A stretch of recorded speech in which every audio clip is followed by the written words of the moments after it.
नमस्कार, मेरा नाम रवि कुमार रावत। नमामि गंगे की जो योजना आपके चलाई जा रही है उसमें हमारा कृषि विभाग की योजना है। इसमें सहयोगी संस्था जो है मनोरमा डबराल जन कल्याण समिति, जिससे हमें उसमें हमारा जो योजना है वह नमामि गंगे है और समूह जो है जैविक उत्पादक कृषक समूह कंद्रापुर, जिसमें कि ये राम प्रताप जी हैं। आज इनकी है जीवामृत का हम डेमो देंगे। जीवामृत का डेमो देने के लिए जो हमें सामग्री जीवामृत में चाहिए होती है वो सारी सामग्री हमारी ये रखी है। जैसा कि बेसन पड़ेगा, गोबर, गौमूत्र, मिट्टी और गुड़, और जो हमारा 100 लीटर पानी। इसे हम आधा एकड़ के लिए बना रहे हैं, तो आधा एकड़ के लिए हमारा 100 लीटर पानी लगेगा, जो हमारे पास है सारी चीजें। दूसरा जो गौमूत्र और जो गोबर जो लिया हमने साहिवाल गाय का लिया, गाय की दोनों चीजें हैं। दूसरा जो मिट्टी आनी है पीपल के पेड़ के नीचे की, पीपल के पेड़ के नीचे की मिट्टी इसलिए आनी है जो इसमें बैक्टीरिया होते हैं उनकी संख्या पोषक तत्वों की अधिक पाई जाती है और यहाँ किसी प्रकार का रसायन न पड़ा होता है, इसलिए पीपल या बरगद के पेड़ के नीचे की मिट्टी शुद्ध मानी जाती है। ये हमारी सारी चीजें आ गई। अब इसे हम बनाएंगे, ठीक। तो बनाने के लिए क्या है, अब डालो ये, हाँ गोबर डालो पहले जी। हम गोबर डालेंगे पहले सारा, ये बनाने डाल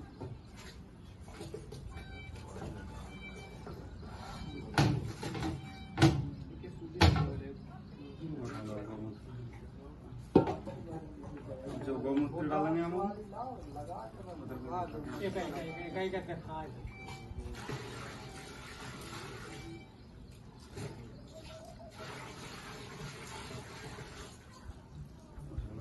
मिट्टी डालो।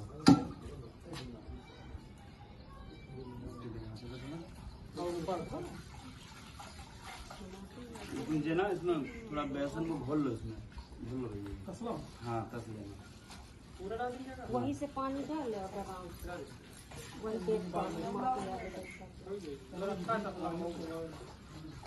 नहीं ये धारा पानी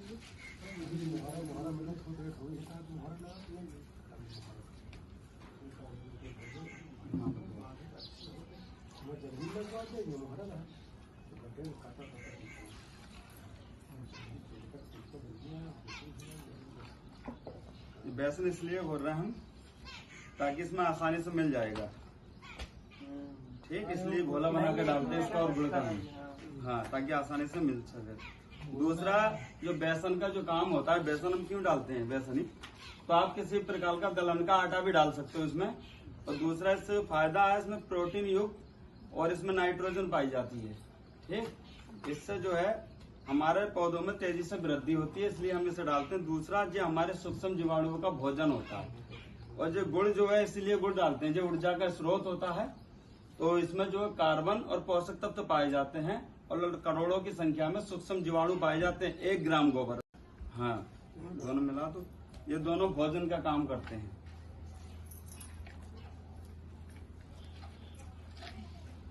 और जो गौमूत्र जो डाला हमने, गौमूत्र इसलिए डालते हैं हम गाय का, इसमें आपका कीटनाशक का काम करता है, जो फंगिसाइड का काम करता है। इसमें NPK जैसे पोषक तत्व पाए जाते हैं, जिससे कि हमारे पौधे में वृद्धि होती है, तेजी से ग्रोथ होती है। दूसरा जमीन की उर्वरा शक्ति को बढ़ाने का काम करता है, इसलिए गोबर के साथ मिला के इसका यूज करा जाता है, ताकि हमारे पोषक तत्वों की पूर्ति जमीन को भुरभुरा बनाए और जल धारण क्षमता बढ़ाए जमीन की। ये सारे काम करता है ये। और ये जीवामृत जो है जो हम बना रहे हैं, जीवामृत क्या है सबसे पहले ये पता है? ये जीवामृत जो है ये एक जैविक तरल खाद है। ये एक खाद होती है तरल वाली, और इसे बायोटॉनिक भी बोला जाता है, समझ गए ना। ये एक खाद है। कोई पूछने लगा जीवामृत क्या है, तो जीवामृत एक खाद होता है, तरल खाद। बस डाल दो, बन गया।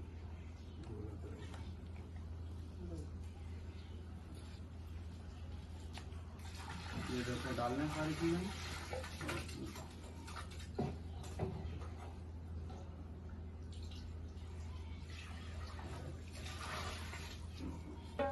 ये सारी चीजें हमने सामग्री डाल दी। इसे अब हम चलाएंगे। अंकल जी कैसे घुमाओ, चला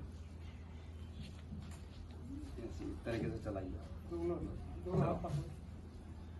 कम से कम ये 5 से 10 मिनट हमें चलाना है सुबह शाम, ध्यान रखना। ठीक, सुबह शाम हमें ये चलाना है डेली। और ये चलाना घुमाना इसलिए जरूरी होता है, इसमें लापरवाही नहीं करनी चाहिए। अगर आप इसे नहीं चलाओगे तो दूसरा, एक तो ये बैठ जाता है सब नीचे जो चीजें डाली हैं, दूसरा ये सड़ेगा भी, और जब सड़ जाएगा तो बेकार हो जाएगा आपका। और चलाने से ये फायदा है, एक तो जितना नीचे जो गोबर वोबर बैठ जाता है वो सब आ जाता है, ऊपर से इसका भोजन इसे मिलता रहता है। दूसरा, इसमें बदबू नहीं आएगी, फिर गंद नहीं मारेगा, ये सड़ेगा नहीं। तो इसलिए चलाना जरूरी होता है हमारा। इसलिए 5 से 10 मिनट सुबह शाम घुमाना चाहिए। टाइम मिले तो दोपहर में भी, मतलब 3 टाइम होना चाहिए। ठीक, हाँ बस। और इसे जोट या टाट की बोरी से ढक देना ताकि कीड़े बीड़े न जाएं।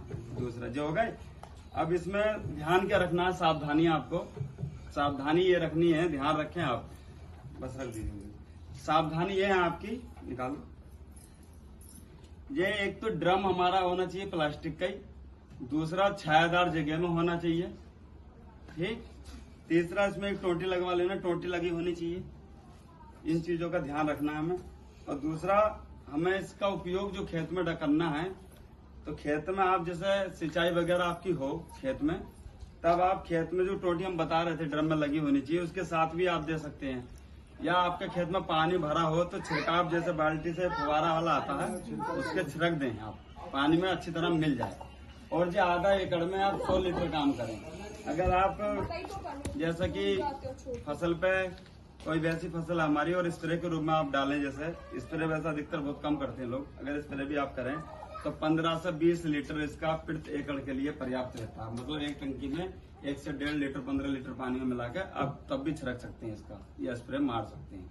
अब इससे जो फायदे होते हैं हमारे, फायदे ये हमारे, एक तो आपकी जो जमीन है जो हार्ड हो गई है, जमीन में जो आपका जीवांश कार्बन जो खत्म हो रहा है हल्के हल्के, जिससे कि आपकी फसल का उत्पादन नहीं हो रहा, फसल का उत्पादन गिर गया, जमीनें खराब हो गई। तो हमारा ये फायदा जो करेगा, उसमें जो सूक्ष्म जीवाणु जो पोषक तत्व हैं, कार्बन हमें चाहिए होंगे हमारी जमीन को, वो सारे पाए जाते हैं इसमें कुल मिला के। जैसा कि NPK वगैरह, जिंक, सल्फर वगैरह सारा कुछ इसमें पाया जाता है। ठीक, एक तो आपकी जमीन को सही करेगा, जमीन की जल धारण क्षमता को बढ़ाएगा, केंचुआ ऊपर को आएगा, इससे हमारा, और जमीन में जब सुधार होगा तो उसकी उर्वरक शक्ति बढ़ेगी। जब बीमार हमारी जमीन नहीं रहेगी, जमीन अच्छी रहेगी, तो उत्पादन भी बढ़ेगा। दूसरा, हमारी जो फसल है वो तेजी से ग्रोथ करती है, हरी भरी फसल होती है। बोलते ना हमारा करिया धान हो गया, बहुत अच्छा धान चल रहा है, तो वो सारा रख रखाव फसल का अच्छा करता है और उत्पादन भी बढ़ाता है। ये इसके फायदे हैं डालने के। तो आप लोग सब इसे बनाएं और डालें खेतों में अपने। जैसा धान लग गया आपका, धान में पौधा जैसा सीधा हुआ तो आप डालें। और धानों में 15 बता रहे हैं, जैसे धानों में पहले सिंचाई के साथ आपने डाल दिया, बाकी दूसरा छिड़काव जो करेंगे 15 से 20 दिन के अंतराल पे इसका करें। हर 15 से 20 दिन के अंतराल पे आप जीवामृत डालें अपने खेत में, आपको खुद ही रिजल्ट मिलेगा आपकी फसल में कैसे उत्पादन आ रहा है, क्या ग्रोथ आ रही है। समझ गए? ठीक है, धन्यवाद।